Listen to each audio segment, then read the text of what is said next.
cakupan BPJS di Jawa Timur itu sudah hampir 90% lebih itu semua masuk BPJS Kesehatan. Tinggi berarti ya Pak ya? Iya, karena programnya pemerintah ini harus benar-benar dilaksanakan di masing-masing daerah. Jawa Timur juga gitu, sehingga hampir cuma seberapa persen yang masuk asuransi swasta. Ya makanya itu harus kita sikapi secara bijaksana. Rumah sakit baik swasta maupun yang negeri tidak boleh punya kesenjangan memberikan istilahnya itu pelayan seperti itu kepada masyarakat. Masyarakat ini harus mempunyai hak yang sama di dalam hukum tentang kesehatan. Di masing-masing rumah sakit itu memang punya kebijakan yang berbeda-beda. Namun dalam tanda kutip bahwa peraturan regulasinya BPJS itu sama sebetulnya. Masyarakat itu sekarang itu kan pola pikirnya harus dirubah mindsetnya supaya apa? Tidak hanya sakit aja harus bayar iuran, lunasi gitu ya. Tapi setiap bulan ya harus membayar ya, yang BPJS mandiri itu harus dibayar ya kan, supaya apa, ketika sakit wis nggak gopo ya Pak ya. Iya, wis sakit ya kan, kemudian ditolak di rumah sakit untuk rujuk karena enggak bayar BPJS ya kan.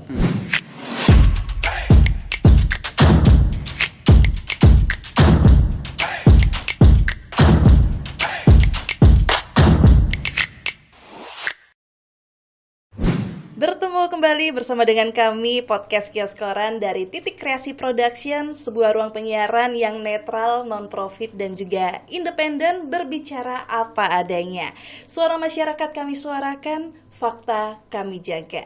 Dan inilah Podcast Kios Koran. Dan kali ini saya Niluh Rara tidak sendirian ya, karena di sini sudah hadir bersama dengan Bapak Haji Suwandi FSE SHM HUM dari Komisi E DPRD Jawa Timur. Assalamualaikum Bapak. Waalaikumsalam Mbak Rara. Sehat hari ini? Alhamdulillah sehat. Lebih semangat lagi nih kayaknya Bapak ya hari ini ya. Kelihatan ceria. Kelihatan ceria gitu. Ceria karena cuacanya mendung. Oh, loh, lagi mendung ya Pak ya di luar tadi ya? Mendung. Kesininya tadi mendung berarti mendung, ya? ya. Yang penting hatinya nggak mendung ya Pak Iya, ya? hatinya ceria ya. Musim soalnya. Cukup cuacanya aja yang mendung, tapi hati tetap seperti matahari, membara-bara. Betul. Untuk menyuarakan suara rakyat, seperti itu. Kalau di episode sebelumnya, itu Bapak Suwandi ini kan sempat bercerita gitu kan ya, kalau Bapak ini dulunya adalah seorang buruh dari sebuah pabrik gitu ya Pak ya. Nah sebenarnya apa sih yang membuat Bapak ini, semacam lebih sekarang mengarah ke politik, karena kan dari buruh ke politik ini kan perbedaannya itu kan sangat jauh ya Pak ya.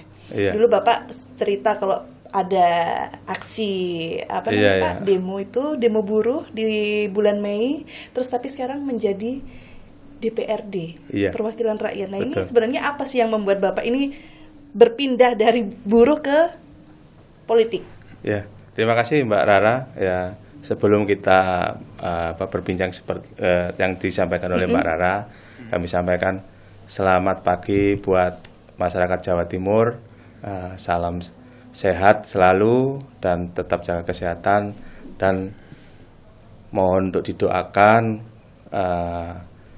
saudara kita yang ada di Sumatera supaya tetap semangat. Amin. Dan tetap tabah. Amin. Untuk menghadapi musibah yang kemarin tertimpa di Sumatera seluruhnya ya, terutama khususnya di wilayah-wilayah yang terdampak istilahnya itu bencana yaitu banjir bandang, kemudian tanah longsor. Dan hari ini saya bersama Mbak Rara ya kan, kita santai-santai ngobrol berkaitan dengan kebijakan-kebijakan terkait dengan BPJS ya kan. Tentunya adalah bagian pelayanan. Dan tadi sudah disampaikan bahwa hari ini saya bersama kios koran ya, termasuk saya bilang kios koran, tapi saya lebih cocok warung koran ini. Kurang kopinya aja Pak. Pak. Kopinya saya dikasih air putih ini. Kopi sama gorengannya berarti ya, sambil membaca koran. Ya, tapi gorengannya harus dirubah. Jangan gorengan terus, tapi juga pola pendemnya, karena lebih mendekati sehat ya kan. Setuju, kalau makan gorengan terus, kopi, nanti kolesterolnya tinggi. Tapi kalau bisa yang model rebusan itu agak lebih sehat gitu ya.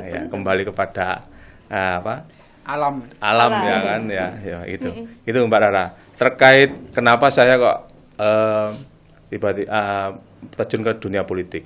Jadi saya ini kan sebagai pekerja pabrik dan aktivis ya kan, saya itu kadang-kadang juga berpikir capek masa setiap tahun itu aksi unjuk rasa ke kabupaten, ke kota, kemudian ke gubernur ya kan, ya kan hampir setiap tahun. Dan itu pun setiap tahun kadang-kadang 4 kali. Tidak hanya media aja, tapi ada setelah media ada apa gitu berkaitan dengan sosial politik budaya, kemudian juga kebijakan pemerintah pusat, termasuk kemarin sering terjadi aksi itu seperti halnya dengan Undang-Undang Cipta Kerja. Nah, kemudian juga setelah itu mendekati penetapan UMK ya kan, bersama-sama Dewan Pengupahan baik provinsi, kabupaten, kota maupun provinsi sering-sering perlu ada kesamaan yang harus kita usulkan ke Dewan Pengupahan Jawa Timur melalui Gubernur Jawa Timur. Lah ini sering terjadi. Saya kadang-kadang capek. Tapi karena semangat punya loyalitas tinggi, kemudian semangat sebagai aktivis buruh dan pekerja buruh, sebagai solidaritas ya, tetap saya ya senang gitu loh. Saya senang karena ini tidak ada terkaitannya dengan politik, tapi ini juga perjuangan murni untuk kaum saya, saudara saya, untuk mensejahterakan para pekerja buruh di Jawa Timur. Jadi ya mengalir aja terus. Tapi lambat laun saya juga punya pikir yang lebih baik. Andaikan para pekerja buruh ini menjadi wakil rakyat, ya alangkah mudahnya bisa langsung berkomunikasi dengan para pemimpin di Jawa Timur khususnya. Langsung menyampaikannya langsung tidak perlu aksi-aksi unjuk rasa. Nah, saya akhirnya berpikir seperti itu, akhirnya saya terjun ke politik ya. Coba belajar dengan partai-partai yang baru lahir gitu ya kan. Nah, pertama belajar ya kan. Belajar ternyata ya belajar politik tidak bisa langsung terjun gitu ya. Istilahnya tuh memahami ya kan. Perlu ada pembelajaran ya ngalang-ngalai kuliah lah Mbak ya kan. Ya kan. Saya belajar politik hampir ya kan 10 tahun ya kan, wis bondone akeh ya kan, wis bondone akeh tapi rahasia umum ya Pak. Iya, bondone akeh. Terus juga harus punya koneksi kemudian sebagai ada ketokohan. Ya, sehingga ini politik itu tidak bisa serta-merta sebagai bentuk untuk merubah nasib teman-teman saya termasuk saudara saya di pekerja buruh Jawa Timur. Akhirnya saya jalani.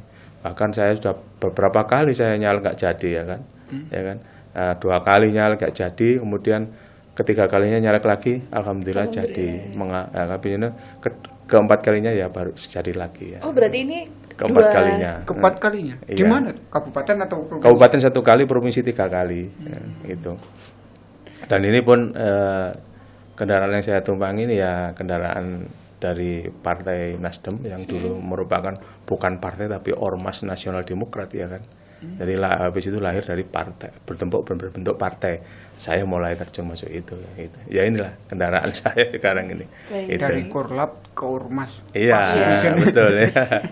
Karena kalau saya lihat riwayat organisasinya Bapak ini banyak sekali ya Pak. Betul ya, karena saya sendiri juga dulu menjadi Dewan Pengupahan di kabupaten, kemudian jadi misalnya ketua konfederasi, kemudian jadi sekretaris konfederasi dari organisasi SPSI, kemudian juga di Jawa Timur sebagai wakil ketua federasi rokok, tembakau, makanan, minuman gitu. Yang anggota kami itu paling banyak di Jawa Timur memang, karena perusahaan-perusahaan makan minuman dan rokok ini paling besar, termasuk perusahaan-perusahaan padat karya gitu. Itu sekilas cerita latar belakangnya Bapak ya. Iya, ya. Ini Pak, ini beneran tak Pak? Ini kan saya lihat di sosmednya Bapak itu kemarin ada demo ikutan foto-foto gitu kan? Ya. Bukan foto sih, maksudnya ikut sama buruhnya itu. Saya kalau waktu ada media atau apa, saya lepas baju, saya nggak jadi dewan saya. Korlap beliau nyara. Wah, sampai sekarang. Iya, saya lepas baju. Ya. Oh, lepas baju Pak? Iya, sudah.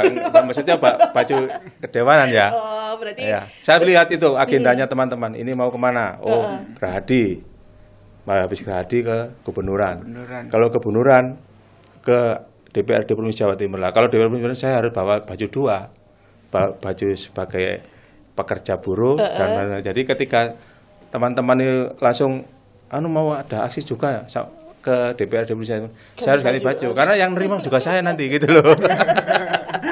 Iya kan? Wah, keren berarti Bapak ini. Iya. Jadi satu hari bisa menjadi 2 orang. Iya. Satu buruh, satunya lagi DPR. Jadi kadang-kadang saya juga ada perasaan lucu. Saya berangkatkan aksi demo kalau di tempat daerah di dapil saya. Setelah berangkat, saya juga mengawal di sana. Dan pertemuannya juga sama dengan Gubernur Jawa Timur, dengan Dewan Pengupahan para ketua-ketua Federasi Rakyat Kerja, sama saya harus hadir. Berarti gini, pagi-pagi udah pakai baju buruh kan sama teman-temannya gitu. Iya. Teman-temannya pulang ngantor. Iya. Tapi keren sih Bapak ya. Enggak kaget orang. Loh Pak, di sini Pak. Ngapain Pak?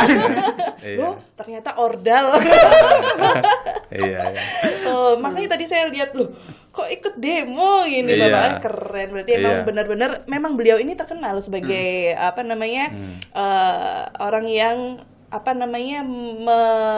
iniin buruh ya Pak ya. Iya, selain teman-teman ini Mbak Rara ya melakukan orasi, saya juga melakukan pendekatan kepada pemerintah supaya permasalahan ini supaya tidak begitu bergejolak terus, sehingga saya juga pendekatan melalui jabatan saya sebagai anggota DPR Jawa Timur kepada pemerintah. Baik. Jadi ada teman yang melalui aksi UNRAS, saya istilahnya itu melalui juga pendekatan sesuai dengan istilahnya itu sebagai wakil DPRD Provinsi Jawa Timur. Tapi ngomong-ngomong Pak, selaku Korlap pastinya kan belum perjuangkan soal BPJS terus dan sebagainya. Melihat tuh BPJS ketenaga kerjaan ataupun kesehatan bagi buruh sendiri bagaimana Pak? Melihat. Kalau dengan BPJS ada 2 BPJS kan yang kita coba kita ulas, BPJS kesehatan dan BPJS tenaga kerja. Lah yang sekarang ini kita coba, kalau BPJS kesehatan ini kan kepentingan seluruh masyarakat, baik itu buruh maupun non buruh ya kan. Tapi ya kami sebagai anggota DPRD Provinsi Jawa Timur, Komisi E yang membidangi ini, kami juga proaktif untuk istilahnya itu mengakomodir keluhan-keluhan masyarakat. Nah, terutama itu. Kalau yang dari BPJS tenaga kerja sama, kita proaktif untuk mengakomodir keluhan-keluhan para pekerja buruh berkaitan dengan klaim di BPJS gitu. Baik, ini kan tadi sudah ada celutukan BPJS gitu kan, karena saya sendiri juga BPJS Pak. Iya betul. Nah ini kan pasti banyak warga itu yang mengeluh terkait pelayanannya atau mungkin yang lainnya yang membuat mereka ini banyak mengeluh gitu kan ya Pak ya. Apalagi Bapak ini kan di Komisi E itu untuk mensejahterakan rakyat gitu kan. Nah sebelum kita masuk lebih jauh lagi nih Pak, sebenarnya seberapa besar sih Pak cakupan BPJS atau JKN yang ada di Jawa Timur sekarang? Cakupan BPJS di Jawa Timur itu sudah hampir 90% lebih, itu semua masuk BPJS kesehatan. Tinggi berarti ya Pak ya? Iya, karena programnya pemerintah ini harus benar-benar dilaksanakan di masing-masing daerah. Jawa Timur juga gitu, sehingga hampir cuma seberapa persen yang masuk asuransi swasta, tapi semuanya harus wajib BPJS itu. 90%, 10%-nya siapa ya? Masih PR-nya pemerintah ini. Iya. 100% ini. Betul. Iya. Berarti... Karena tidak semua masyarakat itu istilahnya itu BPJS ini tetap dipakai. Ada yang orang-orang yang sudah kaya ya kan pakai ikut asuransi.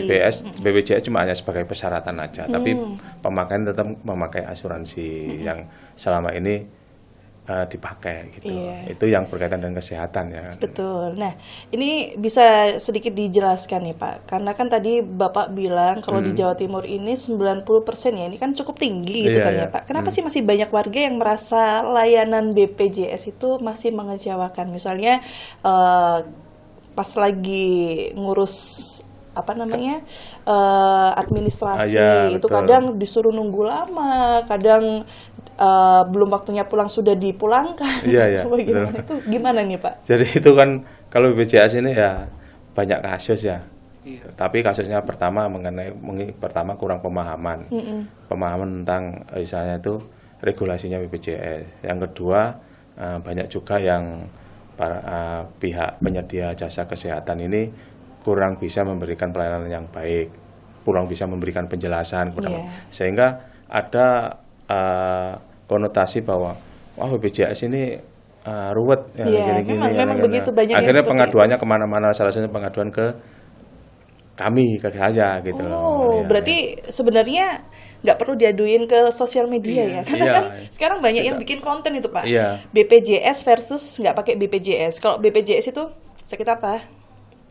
Butuh apa gitu kan. Tapi kalau nggak pakai BPJS, iya silahkan Ibu. Nah itu kan salah satu pengaduan masyarakat yang banyak diadukan gitu. Ya makanya itu harus kita sikapi secara bijaksana. Rumah sakit baik swasta maupun yang negeri tidak boleh punya kesenjangan memberikan istilahnya itu pelayanan seperti itu kepada masyarakat. Masyarakat ini harus mempunyai hak yang sama di dalam hukum tentang kesehatan ya kan. Tentunya karena ini programnya pemerintah harus dilayani semuanya ya kan. Ya. Di masing-masing rumah sakit itu memang punya kebijakan yang berbeda-beda. Namun dalam tanda kutip bahwa peraturan regulasinya BPJS itu sama sebetulnya, sama, tidak ada perbedaan. Dan ini ketika ada perbedaan itu mungkin salah satu faktornya yaitu ya kan persyaratan-persyaratannya kurang atau tidak pernah bayar iuran ya kan, iuran BPJS-nya. Kemudian kalau bayar iuran kalau pas waktu sakit sehingga harus dilunasi dibayar semua berapa tahun. Nah itu yang kemudian yang ketiga para petugasnya ini kurang care, kurang memberikan penjelasan kepada pasiennya harus seperti gini pokoknya dijudesin tapi memberikan gitu. Itu gitu. Yang bikin salah paham itu Pak ya. Padahal pasien itu kan harus segera ada tindakan dan tidak boleh ditunda-tunda itu kecuali kalau memang itu sifatnya memang rumah sakit sudah over ya kan tempatnya harus disampaikan juga. Ini bukan karena Bapak ikut BPJS, tapi karena ini rumah sakit ini sudah penuh Pak kelasnya gitu. Itu harus dijelaskan supaya masyarakat itu lebih lego ya kan ketika mau berobat penyampaiannya juga BPJS. Harus lebih ini ya Pak ya lebih ramah gitu jangan Pak ini sudah penuh ini kan kadang ada pelayanan seperti itu sampai akhirnya banyak yang mengeluh gitu selain administrasi ini kan juga ada keluhan terkait klaim tertunda ini Pak klaim tertunda ini ya. Nah ini seberapa besar dan seberapa berimbasnya gitu? Kalau klaim tertunda itu hampir mulai awal sampai sekarang itu masih ada Mbak kasus-kasus seperti itu di rumah sakit baik negeri maupun swasta. Lah kami sebagai anggota Komisi E ketika itu ada keluhan seperti itu dari rumah sakit ya kami ikut mengawal ya, salah satunya melakukan audiensi bersama-sama rumah sakit yang terkait yang berkaitan dengan yang klaim-klaim itu ya kan supaya segera untuk ditindaklanjuti karena ini juga akan mempengaruhi keuangan rumah sakit ya kan karena tidak ada kestabilan pengeluaran dan pemasukan ya kan. Tentunya ini kita mulai memfasilitasi untuk ketemu wakil rakyat kita yang di DPR RI yang bidangnya sesuai dengan BPJS, kemudian kita mengundang pihak BPJS, kemudian mengundang Menteri Keuangan juga ya kan itu supaya ada solusi dan segera pending claim ini diselesaikan gitu. Karena udah lama sekali ya. Di sisi lain pending claim itu juga tidak karena kesalahan BPJS ya kan untuk membayar, tapi juga kadang-kadang kesalahan rumah sakit yang administrasinya tidak memenuhi syarat persyaratan yang ditentukan oleh BPJS. Oh ya, berarti gitu. Ya sebenarnya ada beberapa ada beberapa kesalahan nggak hanya di pelayanannya aja, tapi dari pihak rumah sakit ini juga kurang memenuhi syarat untuk ininya ya Pak. Betul Mbak Rara, kan di sisi lain pihak rumah sakit kadang juga itu ketika klaim pasien itu yang tidak sesuai dengan regulasinya BPJS juga tidak bisa dibayar itu gitu loh. Itu. Loh Pak, ini kan kalau ngomongin soal anggaran, sebenarnya kalau di layanan kesehatan itu kan anggarannya besar ya Pak. Besar ya. Nah, sudah besar tapi kenapa kok masih belum optimal gitu? Kalau dari pemerintah sendiri bagaimana? Ini kita bicara Provinsi Jawa Timur atau pusat? Jawa Timur aja, Oh, Jawa Pak. Timur. Kalau pusat Kalau kayaknya pusat kan DPR. Iya. Jawa Timur Timur aja Iya. ya. Jadi memang untuk penganggaran Dinas Kesehatan di Jawa Timur itu juga tidak bisa dikatakan sedikit tapi besar. Hampir seimbang dengan Dinas Pendidikan kan ya kan anggarannya. Namun demikian juga kita harus mensupport kepada juga rumah sakit yang miliknya Jawa Timur karena masih banyak kebutuhan-kebutuhan alat peralatan sarana dan prasarana yang dibutuhkan oleh rumah sakit, terutama rumah sakit yang bisa menaungi seluruh Jawa Timur, salah satu Dr. Sutomo. Nah ini kadang-kadang kenapa alat peralatannya masih kok antriannya pasien sampai lama gitu. Kadang ada yang nggak lengkap juga, ya kan? akhirnya Terus dirujuk. lama, kemudian juga antrinya panjang, keburu mati nanti pasiennya ya kan, keburu meninggal ya. Ini juga perlu ada pemahaman, harus ada evaluasi kita apa yang penyebabnya. Oh ternyata alat sarana dan prasarananya, terutama alat alkesnya tidak memenuhi syarat ya kan. Nah, karena apa? Semua itu rumah sakit kebanyakan rujukannya kalau sudah terakhir itu ke Dr. Sutomo. Dr. Sutomo, rumah sakitnya makin antrinya pasiennya Udah banyak. makin panjang lah. Makanya ini kita bersama-sama pemerintah Jawa Timur supaya mengoptimalkan tidak harus Dr. Sutomo tapi rumah sakit yang sekiranya bisa dinaikkan kelasnya dan fasilitasnya, sarana dan prasarana termasuk kebutuhan dokter-dokter spesialnya harus dipenuhi seperti rumah sakit Sudono, Madiun, rumah sakit Saiful Anwar, dan ini rumah sakit yang di Madura ini tidak tahu apa itu juga kita upayakan untuk menjadi ada naik kelasnya Iya gitu, Pak, supaya jangan sampai dari Madura ngerujuknya ke Surabaya. iya itu kan sama. jangkanya Pacitan juga ke Surabaya sama karena rumah sakit Madiun Sudono tidak punya alat yang dimiliki oleh Dr. Sutomo. Nah ini kita support gitu kan. Jadi karena apa? Mindset kita rumah sakit ini tidak boleh untuk mencari istilahnya itu keuntungan gitu ya. Iya, mencari keuntungan aja, tapi juga pelayanan masyarakat Jawa Timur yang harus dioptimalkan sebagai nomor satunya gitu. Walaupun itu termasuk PAD ya kan, PAD daerah ya kan, itu harapan kami seperti itu. Makanya kami bersama-sama Provinsi Jawa Timur, Dinas Kesehatan, para direktur rumah sakit di Komisi E ini kita selalu berkolaborasi ya kan, mencarikan solusi-solusi yang terbaik dan bersama-sama memecahkan masalah dalam kerangka berpikir yang sama supaya pelayanan di rumah sakit ini, terutama rumah sakit Provinsi Jawa Timur harus lebih baik dari tahun ke tahun. Ya iya, kan? minimal satu kota ini benar-benar fasilitasnya lengkap. Jadi Benar, Pak. jangan sampai dari Bapak tadi bilang dari Pacitan ke Surabaya itu kan Benar, jaraknya ya. jauh Keluhannya sekali. juga masuk ke WA saya. Ini Pak gini. Banyak ya, Pak ya kalau terkait ya, ini. banyak sekali. Ya, ini apa? Oh ini miternya Komisi E ya sudah. Siapa yang anggotanya Komisi E yang punya HP ya komplainnya ke kita. Ajar terus gitu ya. Iya. Kasih Tapi masih banyak nggak Pak di daerah-daerah itu rumah sakit yang belum menerima BPJS itu? Kalau di daerah-daerah itu sebetulnya yang belum menerima BPJS itu sebetulnya hampir tidak ada, Mas. Semuanya sudah ada ya, Pak ya? Cuma ada yang disubsidi oleh pemerintah, daerah kabupaten atau kota, ada yang enggak gitu. Itu. Ya ini yang dari BPJS Kesehatan itu seperti itu. Jadi masyarakat itu sekarang itu kan pola pikirnya harus dirubah mindsetnya supaya apa? Tidak hanya sakit aja harus bayar iuran, lunasi gitu ya.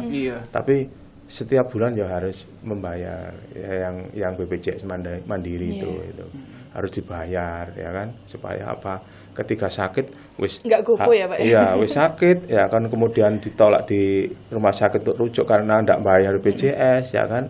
Nah, kemudian juga harus dalam kondisi saya harus melunasinya. Nah, ini makanya kalau harapan kami masyarakat ini supaya istilahnya itu harus memahami ya Pak ya? Memahami itu dan harus aktif dan disiplin untuk membayar BPJS terutama masyarakat yang mandiri ya, mandiri. Tapi kalau yang ditanggung pemerintah ya tanggung jawabnya pemerintah untuk BPJS seperti BPJS, yang lain-lainnya itu kan ada juga yang tidak mampu ditanggung pemerintah. Iya, Gitu. betul. Berarti memang harus bayar ya setiap bulannya, jangan sampai nunggak-nunggak nanti waktunya sakit, ketika disuruh membayar akhirnya ini udah kritis ini gini jadinya salah paham seperti itu. Iya. Nah, menurut Bapak sendiri nih, sebenarnya seberapa efektif sih Pak kerjasama BPJS dengan ratusan fasilitas kesehatan yang ada di Jawa Timur? Apakah sangat efektif atau bagaimana?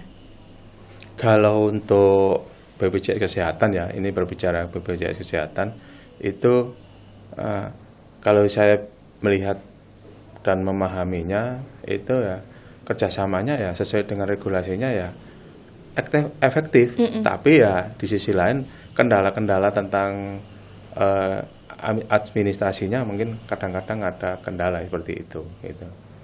Jadi baik itu pihak rumah sakit swasta maupun negeri gitu.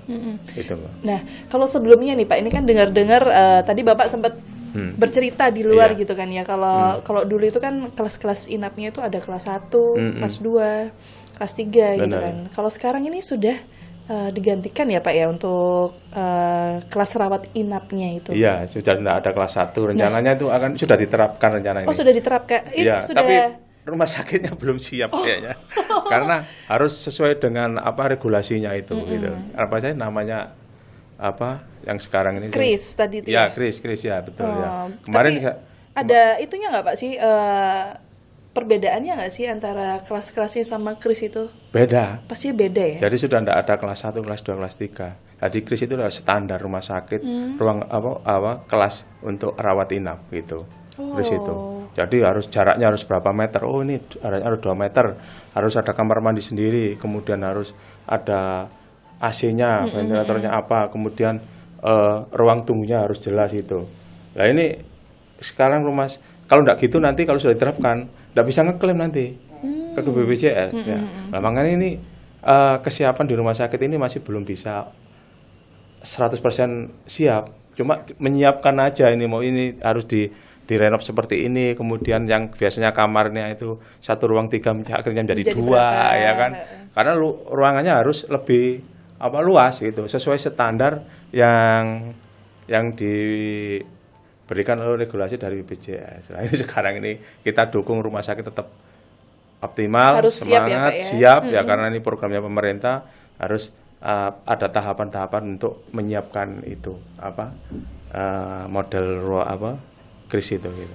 Kira-kira 2026 Pak itunya Ya. sudah mulai dilaksanakannya? Apa emang sudah terlaksana? Sudah persiapan untuk misalnya itu di masing-masing rumah sakit sudah menyiapkan ya kan modelnya itu apa. Cuma dalam pelaksanaannya ini Masih mudah-mudahan belum 2026 ini Nih. serentak karena harus menyiapkan lebih luas ruangannya. Dari kabel.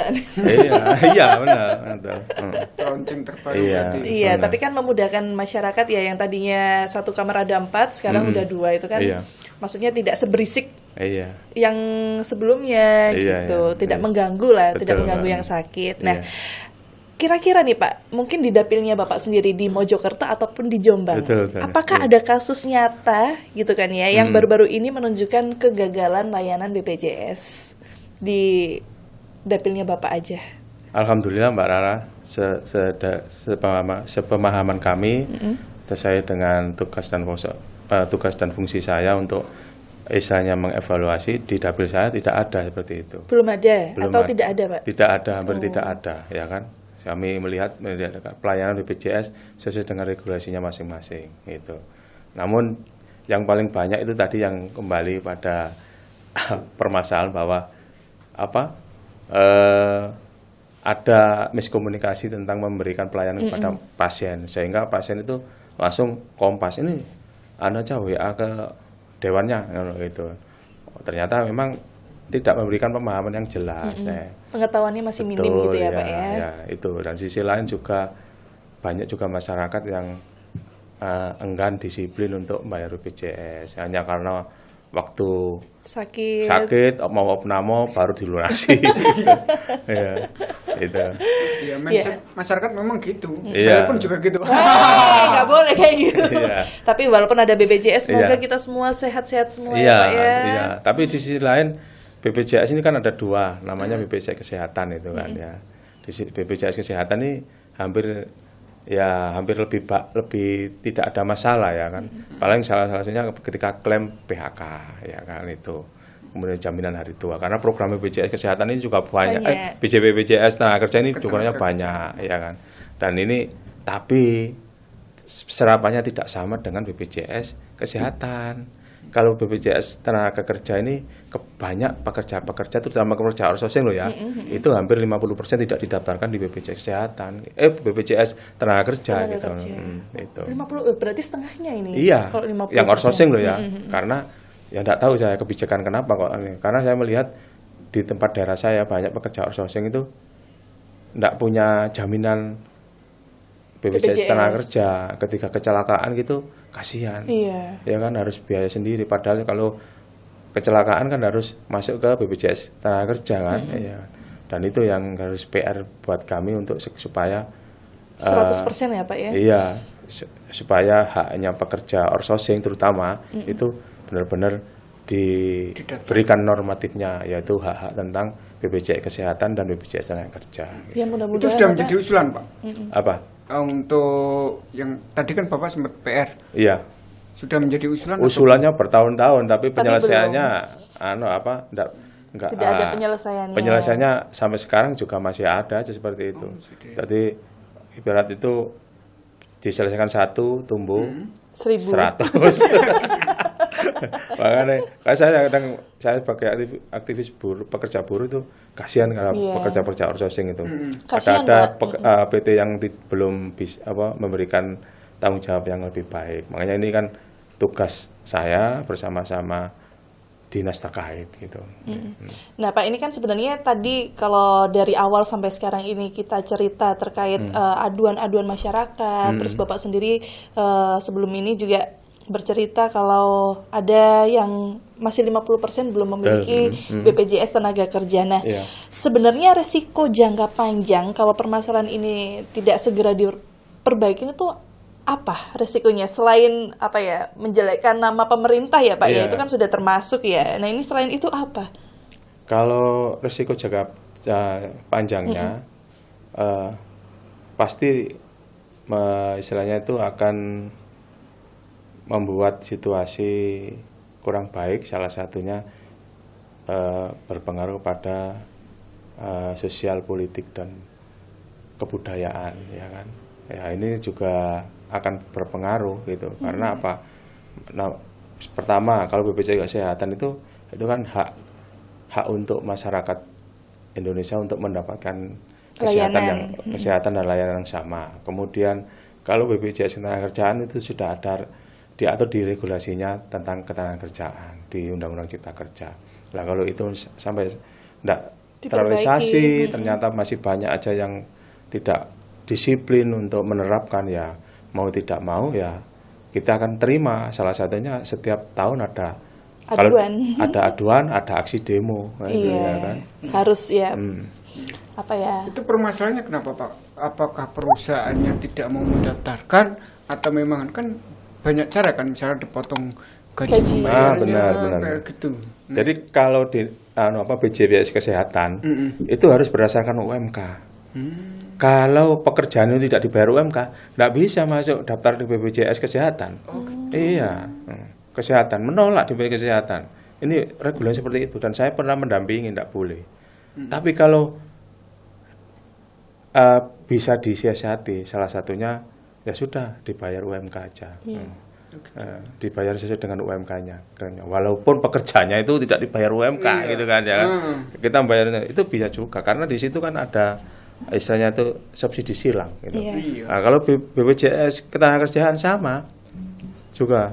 BPJS Ketenagakerjaan itu lebih mengedepankan supaya apa? Perlindungan kepada para pekerja.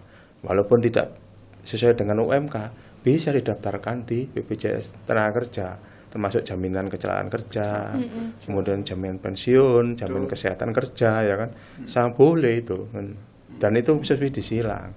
Nah, sebetulnya kalau kita bicara tentang pekerja-pekerja outsourcing yang masih sebagian tidak didaftar BPJS, itu sebetulnya itu bagian dari oknum pemberi kerja. Kalau regulasi juga ada, dan pemberi kerja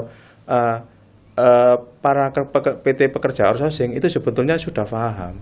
Nah, makanya pemberi kerja harus ikut bertanggung jawab ketika di outsourcingkan kepada PT jasa tenaga kerja, harus ikut ngontrol. Ini sesuai aturan nggak PT-mu ini untuk ikut tender di perusahaanku untuk jasa borongan, jasa pekerja outsourcing. Kalau sudah aturan sudah selesai dan sudah memenuhi syarat, ya kontraknya boleh kita sama kerjasama untuk kepada jasa tenaga kerja. Nah, biasanya kurang kontrol.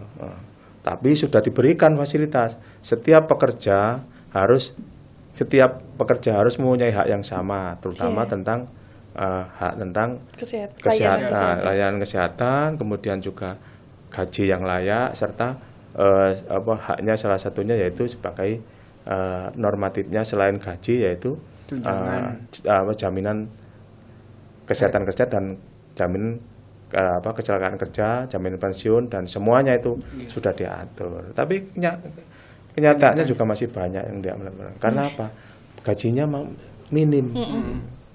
Mau diambil dari mana? Contoh kalau gajinya sehari 70.000. Terus diambil untuk BPJS tenaga kerja. Berapa? Kemudian perusahaannya pemberi jasa outsourcing ini tidak memberikan subsidi, ya habis. Kasihan ya Pak ya tambahan. Ya kan? Makanya itu perlu ada istilahnya itu pemahaman yang sama, perlu ada kontrol yang sama, dan kami selalu mengevaluasi dan mewanti-wanti kepada dinas tenaga kerja. Tolong ini dinas bidang pengawasan juga harus aktif, ya kan, supaya tidak ada penyimpangan terlalu masif kepada para pekerja outsourcing gitu loh. Berarti itu solusi yang ditawarkan. Iya. Sebetulnya kita tidak solusi ini, kita sering tuh menekan kepada pemerintah yang membidangi tenaga kerja ini.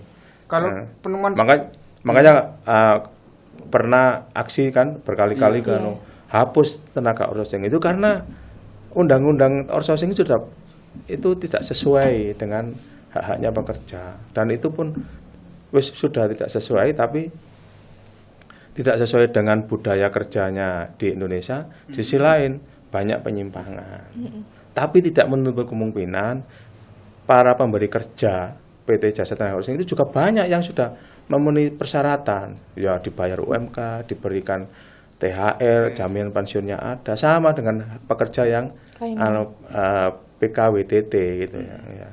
Nah itu. Kalau yang PKWT yang outsourcing ini kadang-kadang ya tergantung perusahaannya. Kalau perusahaannya benar-benar perusahaan yang baik, ya bahwa semua pekerja itu punya hak yang sama, dan kalau mendapatkan kepingin rezeki yang barokah dari jasa tenaga kerja itu, ya hanya pekerja harus tetap dikasih, jangan sampai dipotong. Nah itu insya Allah kalau kembali kepada sikap dan moral pengusaha kita, pengusaha jasa tenaga kerja ini gitu. Makanya saling kontrol gitu ya, antara pemberi kerja kepada pekerja outsourcing, kemudian perusahaan yang memberikan outsourcing itu sama-sama punya itikat baik, insya Allah tidak ada masalah gitu. Kalau ada temuan seperti itu Pak, apakah ada sanksi tegas atau gimana? Sudah ada sanksinya. Sudah ditutup perusahaan? Akan dituntut sesuai aturan regulasi yang berlaku. Tapi kadang-kadang ini kalau tidak ada serikatnya itu kesulitan kita itu. Seperti teman-teman pekerja buruh itu kalau tidak ikut serikat pekerja kan, kalau serikat pekerja kan punya badan hukum ya kan, ya ikut federasi A, B, C. Tapi kalau tidak hanya sendirian, ya biaya sendiri, iya kan, sidang-sidangnya biaya sendiri, buat uang dari mana? Uang kita di titik lemah, kita butuh pekerjaan. Jangan kan gitu. Kita ketika ada mau menuntut kenaikan upah, awakmu gak usah nuntut-nuntut, iki perusahaan gue gelem bayar awakmu sakmene, gak gelem ya metu wae. Ya, tak aku golek liyane. Itu ancaman moral yang parah. Iya, karena apa? Pengangguran di Indonesia. Di Jawa Timur. Indonesia khususnya di Jawa Timur ini besar. Kan gak gelem liyane sing ngantri ono 1000 wisan mlebu. Nah, itu ya. Iya. Makanya kan di titik lemah kaum pekerja buruh itu. Ya mudah-mudahan 2026 lah ya punya jawaban. Semoga apa yang disuarakan oleh DPR ini bisa terrealisasi dari eksekutifnya. Betul Mbak Rara. Ya. Baik, terakhir nih Pak, Iya. yang mau disampaikan ya atau mungkin pesan dari Bapak untuk warga Jawa Timur dan pembuat kebijakan. Ya, untuk warga keluarga besar Provinsi Jawa Timur ya, berkaitan dengan kesehatan tidak boleh ada ketimpangan, ya kan. Kesehatan adalah hak yang sama, adalah yang diinginkan oleh masyarakat Jawa Timur untuk hidup sehat. Ketika sakit harus diberikan pelayanan yang terbaik sesuai dengan regulasi yang ada. Dan ketika ada masalah harus kita pikirkan bersama-sama, baik birokrasi, kemudian DPRD Provinsi Jawa Timur dan semua masyarakat yang berkaitan itu bersama-sama untuk menyelesaikan, jangan sampai nanti permasalahan kesehatan di Jawa Timur ini berlarut-larut tidak selesai. Dan tentunya harus ada peningkatan pelayanan yang terbaik, ya kan, dan harus mempunyai persiapan sarana dan prasarana supaya bisa mengakomodir seluruh daerah di Jawa Timur, baik yang infrastrukturnya jauh atau mungkin tidak ada rumah sakit yang sekiranya untuk memadai di wilayah yang terlalu jauh itu. Untuk itu harapan kami, mari warga masyarakat Jawa Timur kembali hidup sehat, ya jangan mengabaikan protokol kesehatan dan kembali kepada makanan-makanan juga yang sehat, ya kan, supaya kita tetap bisa hidup sehat, walaupun apa artinya ketika disiapkan rumah sakit tapi kita tidak bisa mengakses, ya kan. Ya, yang penting kita sehat, ya kan, supaya kita bisa beraktivitas menjadikan Jawa Timur menjadi Jawa Timur yang tangguh. Amin. Dari semua bencana gitu. Amin. Dan untuk Dinas Kesehatan atau untuk pemerintah pusat maupun pemerintah daerah mohon untuk supaya bisa kerjasama dan menyelesaikan ketimpangan-ketimpangan yang berkaitan dengan pelayanan kesehatan di wilayah Indonesia, khususnya Jawa Timur gitu. Amin. Kita dukung Bapak di sini. Mudah-mudahan apa yang disampaikan Bapak didengar oleh pemirsa dan juga pihak layanan dari BPJS-nya sendiri, semoga lebih baik lagi ke depannya. Rumah sakitnya juga semakin lengkap di masing-masing kota atau daerah. Terima kasih sekali lagi untuk Bapak Suwandi yang hari ini telah membahas terkait BPJS dan juga layanan kesehatan. Semoga aduan-aduan masyarakat di sana punya solusi, punya jawaban dari pemerintah, dan kita ketemu lagi di episode selanjutnya. Terima kasih bersama kami di podcast Kios Koran dan juga kanal suara dari Titik Kreasi Production. Tetap kritis, tetap terbuka, dan jangan berhenti membaca realita. Salam dari kami, podcast Kios Koran. Ketemu lagi di episode selanjutnya. Bye-bye.